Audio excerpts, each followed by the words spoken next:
1 week का ही time मिला, तो कुछ कुछ ट्रस्ट ऐसे भी जो मार्किंग क्राइटेरिया होता है हमें उसके ही हिसाब से पढ़ना है। मेनली 2 अटेम्प्ट का पे करेगा, थर्ड वन का आपको खुद करना होता है, पेशेंट से कम्युनिकेट करना है, तो वो वर्बल में।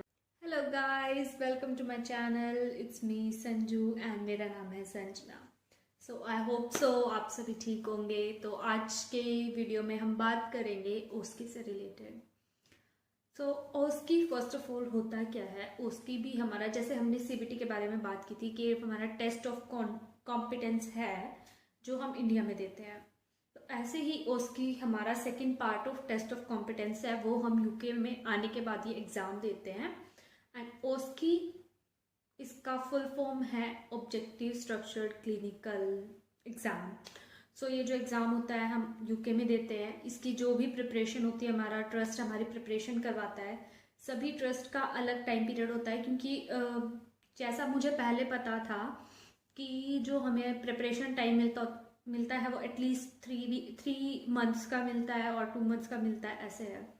बट यहाँ आने के बाद मुझे पता चला, मतलब हमारे ट्रस्ट ने तो 3 मंथ्स, लाइक 2.5 मंथ का हमें टाइम मिल गया था प्रिपरेशन के लिए।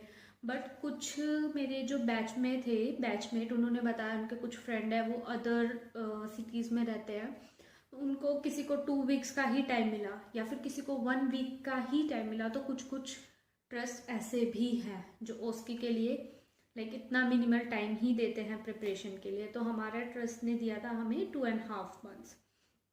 देन इसकी बात यह है, इसके अटैम्प्ट्स क्या होते हैं। जो ओस्की है इसके अटैम्प्ट्स हमें 3 अटैम्प्ट्स मिलते हैं। अगर हमारा फर्स्ट अटैम्प्ट में क्लियर नहीं होता तो इसके बाद भी हम 2 रीसिटिंग कर सकते हैं। और अगर हमारा तीनों रीसिटिंग, मतलब तीनों अटैम्प्ट के बाद भी क्लियर नहीं होता है, तो वो सेम जैसे सीबीटी में था कि हमें वेट करना होता है। फिर उसके बाद वही है, अगर हमारा 3 सिटिंग में क्लियर नहीं होता है तो हमें अपना वापस भी जाना पड़ सकता है। बिकॉज वो जो टाइम पीरियड होता है ना, उसमें हमारा जो बीआरपी पे हमारा जो स्टे का टाइम होता है यहाँ 1 ईयर का, तो वो टाइम पीरियड खत्म हो जाए, क्योंकि हमें यहाँ आने के बाद 8 मंथ्स के अंदर अपना एनएमसी पिन लेना होता है। तो हमारा एग्ज़ाम क्लियर करना होता है। तो एग्ज़ाम क्लियर नहीं होगा, फिर हमें वापस जाना पड़ता है। एंड जाने के बाद हमारा हम आई थिंक कुछ टाइम पीरियड है हमें वेट करना हो। उसके बाद क्योंकि हमारी जो एप्लीकेशन है एनएमसी की वो क्लोज हो जाएगी, तो हमें वो एप्लीकेशन दोबारा से स्टार्ट करनी पड़ती है। तो ये भी सेम लाइक सीबीटी की तरह ही है। सो अब बात करते हैं इसकी फ़ीस की। जो ओस्की की फ़ीस होती है वो भी trust to trust like fees very नहीं करती है, बट फीस जो होती है इसकी 794 पाउंड्स है। एंड फर्स्ट अटैम्प्ट के लिए अगर आपको रीसीट करना होता है तो वो रीसीट के लिए 394 पाउंड, 390 अराउंड इतना ही, 394 397 इतना पाउंड है। पाउंड जो है वो हमें इसका रीसीटिंग का फ़ीस होता है। बट फीस का भी यही है कि जो हमारा फर्स्ट अटैम्प्ट है उसके लिए तो ट्रस्ट पे करेगा ही करेगा, ट्रस्ट ही पे करता है। बट बाकी के जो अगर किसी को रीसिट करना होता है तो फर्दर अटैम्प्ट्स के लिए ये चीज़ है, किसी किसी ट्रस्ट में ट्रस्ट जो है वो ऑल 3 अटैम्प्ट्स का पेमेंट है वो करता है, फीस ट्रस्ट ही पे करता है। बट किसी किसी में ऐसा है कि वो लोग सिर्फ आपका फर्स्ट अटैम्प्ट का पे करेंगे, सेकंड या थर्ड का आपको खुद करना पड़ेगा, या फिर ट्रस्ट आपका 2 अटैम्प्ट का पे करेगा, थर्ड वन का आपको खुद करना होता है। तो फीस का भी इसमें है, तो बेटर होगा कि आपका फर्स्ट अटैम्प्ट में क्लियर हो जाए। और अगर आपका सेकंड अटैम्प्ट भी ट्रस्ट पे कर रहा है तो सेकंड अटैम्प्ट में भी क्लियर हो जाए, तो लाइक इतना ही है, हो जाता है एग्ज़ाम। अगर फर्स्ट अटैम्प्ट में किसी रीज़न से रह जाता है तो मे बी ये सेकंड अटैम्प्ट में इजीली क्लियर हो जाता है, क्योंकि काफ़ी सारे लोग ऐसे भी थे कि उन लोगों ने बहुत अच्छे से प्रैक्टिस किया था, बट किसी माइनर मिस्टेक की वजह से उनका फर्स्ट अटैम्प्ट में क्लियर नहीं हुआ, बट सेकेंड अटैम्प्ट में उनका बहुत अच्छे से क्लियर हो गया। तो सेकेंड अटैम्प्ट में ईजिली क्लियर हो जाता है। एंड टाइम भी मैटर करता है कि हमें कितना टाइम मिल रहा है प्रिपरेशन के लिए। सो अब बात करते हैं इसके सेंटर्स की। तो जो पूरे यूके में आई थिंक 5 सेंटर्स हैं जो पूरे यूके में है उसकी एग्ज़ाम के लिए। एक तो है ऑक्सफोर्ड ब्रूक्स यूनिवर्सिटी, एक है University of Northampton and Leeds teaching hospital, then University of Northumbria and Ulster University. So ये जो है ये 5 यूनिवर्सिटीज़ है और टीचिंग हॉस्पिटल है जो हमारे सेंटर्स है यूके में ऑस्कील के लिए। तो हमें कहीं भी हमारा जहाँ हमारा लाइक एग्ज़ाम जब हमारे हॉस्पिटल वाले बुक करते हैं वो नियर बाय देख के ही करते हैं मोस्टली कि हमारा नियर बाय कौन सा होगा या फिर उस टाइम पे हमें कहाँ स्लॉट मिल रहा है एग्ज़ाम के लिए। तो ये 5 जो है हमारे उसकी के सेंटर होते हैं इसमें। बाकी तो मुझे पता नहीं कि लाइक कितना क्या कुछ अदर ट्रस्ट क्या क्या फैसिलिटी देते हैं इसके लिए, बट जैसे कि हमारा एग्ज़ाम था हमारा आफ्टरनून शिफ्ट का था, बट मॉर्निंग शिफ्ट के लिए भी जो भी ट्रैवल कॉस्ट होती है वो हॉस्पिटल की तरफ से होती है। तो जैसे हमारे बैच में हम सेवन पीपल थे जो हम लोग एग्ज़ाम के लिए गए, तो हमारे ट्रस्ट ने हमारे लिए बस एक ट्रैवल लाइक ट्रांसपोर्ट करवा के दिया उन्होंने बुक, तो उसी में हम गए और उसमें आ गए। लाइक हम नहीं, मैं एक दिन पहले गई क्योंकि मुझे कुछ थोड़ा प्रॉब्लम था कि मॉर्निंग में ट्रैवल करना और फिर एग्ज़ाम, बट जो हमारे साथ वाले थे वो सब उस ट्रांसपोर्ट में गए और हम सब लोग फिर ट्रांसपोर्ट में आ गए। ऐसे ही जो कुछ अदर ट्रस्ट है मे बी वो भी कुछ लोग कुछ फैसिलिटी तो देते ही होंगे क्योंकि पूरे यूके में 5 ही सेंटर है तो कुछ ना कुछ फैसिलिटी तो ज़रूर मिलती होगी। तो अब बात करते हैं हमारे ओस्की की मेन चीज़ जो कि उसके स्टेशंस। ओस्की में होता क्या है, ओस्की में हमारे मेनली जो एग्ज़ाम में आते हैं वो हमारे 10 स्टेशंस हैं। 10 स्टेशंस मीन्स के लाइक क्या क्या चीज़ हमें 10 स्टेशंस लाइक 10 चीज़ें हमें परफॉर्म करनी होती है वहाँ पे। तो उसमें क्या है हमारा लाइक फर्स्टली तो मैं यही बताऊँगी क्योंकि मैंने एग्ज़ाम में ऐसे किया था, मैंने नहीं किया था, मेरा एग्ज़ाम ऐसे स्टार्ट हुआ था कि फर्स्ट हमारा होता है APIE assessment planning implementation and evaluation.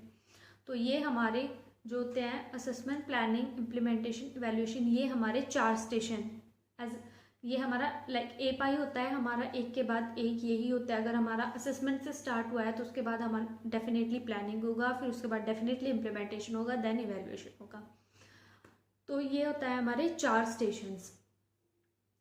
जो ये हमारे 4 स्टेशन होते हैं एपाई के। ये लाइक हमारा थोड़ा सा ऐसे ही है जैसे हम लोग केयर प्लान्स बनाते थे तो उस टाइम उसमें भी हम लाइक असेसमेंट करते हैं। एक हम करते हैं कि फिज़िकल असेसमेंट करते हैं कि क्या क्या, बट इसका थोड़ा सा पैटर्न जो है डिफरेंट है।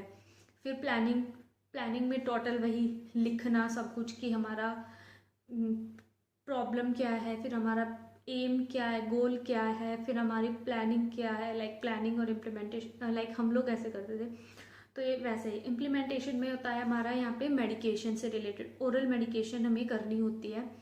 तो ये वो चेक करते हैं कि हम कैसे परफॉर्म कर रहे हैं, हम वो चीज़ों को प्रॉपरली कर रहे हैं या नहीं कर रहे हैं।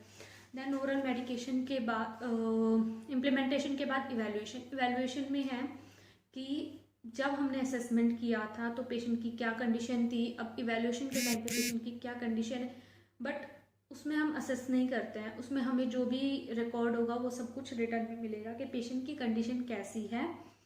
देन हमें उसको एक हैंडओवर देना होता है। तो ये है हमारा एपाई। तो 4 स्टेशन हमारे ये हो जाते हैं। फिर हमारे होते हैं फिर होता है हमारा क्लिनिकल स्किल्स का स्टेशन। क्लिनिकल स्किल्स में भी हमारा एक है प्रोसीजर, एक है साइलेंट और वर्बल। तो जो प्रोसीजर्स होंगे वो हमें 3 प्रोसीजर करने होते हैं। कोई भी हमारे पास एक लिस्ट है प्रोसीजर्स की कि कौन कौन से प्रोसीजर है जो हमें प्रैक्टिस करने हैं और उन प्रोसीजर्स में से हमें कोई भी 3 मिल जाएंगे तो वो 3 प्रोसीजर हमें वहाँ पे करने होते हैं। और जो हमारा साइलेंट और वर्बल है उसके भी हमारे कुछ है लिस्ट उसी में, उसमें से हमें कोई भी एक मिलेगा। लाइक उसमें से कुछ साइलेंट है, उसमें हमें सिर्फ लिखना ही है, और कुछ वर्बल है। लाइक पेन असेसमेंट है, पेन असेसमेंट हम लिख के नहीं कर सकते, तो उसमें हमें कोई प्रोसीजर नहीं करना है बट पेशेंट से कम्युनिकेट करना है, तो वो वर्बल में आ गया है। लाइक साइलेंट में फ्लूइड बैलेंस हो गया ऐसे। तो ये तो हमारे 4 स्टेशन हमारे थे ए पाई के। 4 इसमें हो गए, 3 प्रोसीजर और 3 प्रोसीजर और एक हमारा हो गया साइलेंट और वर्बल, तो 4 ही हो गए। 8 स्टेशन हमारे ऐसे कवर हो गए। देन हमारे 2 स्टेशन होते हैं। एक तो होता है एविडेंस बेस्ड प्रैक्टिस। लाइक हमें एक पेपर पे कोई रिसर्च से रिलेटेड जो है कंटेंट देंगे, उसका हमें लिखना होता है, तो वो एविडेंस बेस्ड प्रैक्टिस होता है। एक होता है प्रोफेशनल वैल्यूज़, तो कोई टॉपिक होगा, उसकी प्रोफेशनल वैल्यूज़ हम क्या है, बट जो भी है वो सब हमको प्रिपरेशन टाइम में सिखा दिया जाता है कि कैसे करना है, वो आइडिया आ जाता है। तो वो है 2 स्टेशन वो हो गए। ये 2 लास्ट के जो स्टेशन है उनमें हमें सिर्फ लिखना ही है, तो ये इजीली हो जाते हैं। तो ऐसे हमारे हैं टोटल 10 स्टेशंस। अब बात हो गई स्टेशंस की, तो चलते हैं इसके क्लियरिंग क्राइटेरिया क्या होता है। एग्ज़ाम क्लियरिंग का क्राइटेरिया होता क्या है, तो एक तो जो है हमारे पास इसका एक मार्किंग क्राइटेरिया हमें मिलता है प्रिपरेशन के लिए।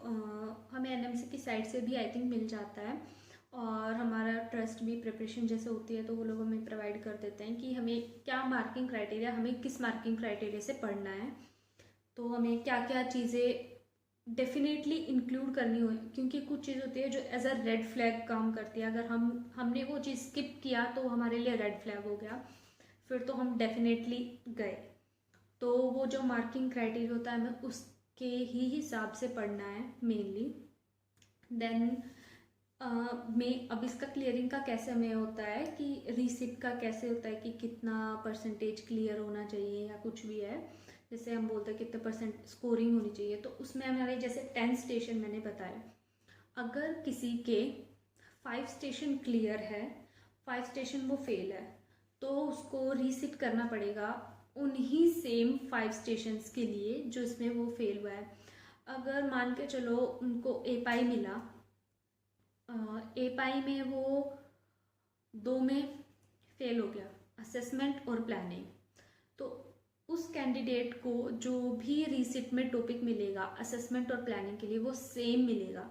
मोस्ट ऑफ द टाइम यही होता है। लाइक पेशेंट नेम चेंज कर दिया या कुछ और थोड़ा डिटेल चेंज कर दी, वो डिफरेंट चीज़ है, बट मेन टॉपिक है जो वो सेम ही मिलेगा। लाइक एल्जाइमर्स किसी को मिला है असेसमेंट के लिए, तो उसको रीसिट में भी एल्जाइमर्स ही मिलेगा, और पेशेंट की कंडीशन जो है वो मोस्टली सेम ही होगी। प्लानिंग अगर एल्जाइमर्स है, एल्जाइमर्स का हम असेसमेंट कर रहे हैं, तो प्लानिंग भी हमें एल्जाइमर्स की रिलेटेड ही कर रही होगी, तो वो भी हमें सेम मिलेगी। 2 ये हो गए।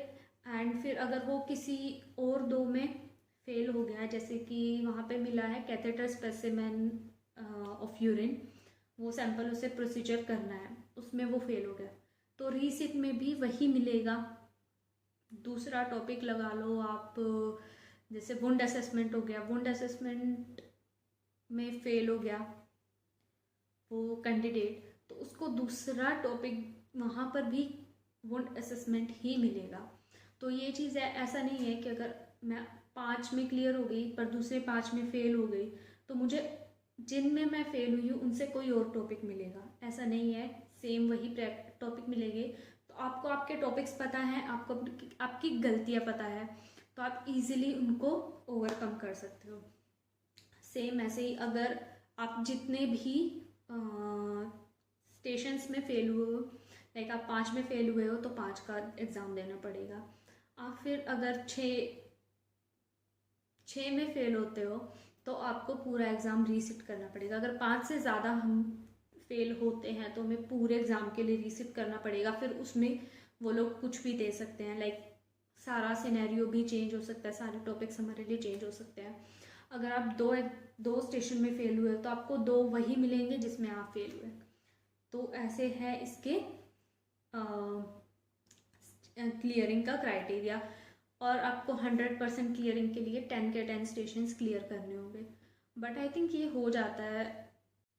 सो गाइस, ये थी मेरी उसकी से रिलेटेड जो भी मुझे नॉलेज थी, जो मुझे लगा शेयर करनी चाहिए। ये थी मेरी ओस्की से रिलेटेड नॉलेज। हाँ, बट अगर आपको उस कुछ और इसमें पता करना हो तो वेलकम।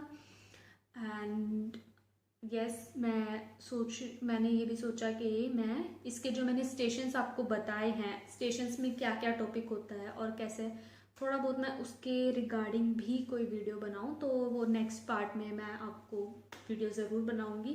लाइक अगर प्रोसीजर कैसे है, क्या करना है प्रोसीजर में, वो ना भी बताऊं तो भी एटलीस्ट टॉपिक्स बता दूंगी, और मेन फॉर्मेट जो है, मेन फॉर्मेट जो हमें फॉलो करना होता है, मैं वो ज़रूर बताने की कोशिश करूँगी। सो thank you for watching. I hope so आपको कुछ नॉलेज, कुछ इन्फॉर्मेशन मिली हो जो आप जानना चाहते हो। So thank you so much. मिलते हैं नेक्स्ट वीडियो में। Bye bye.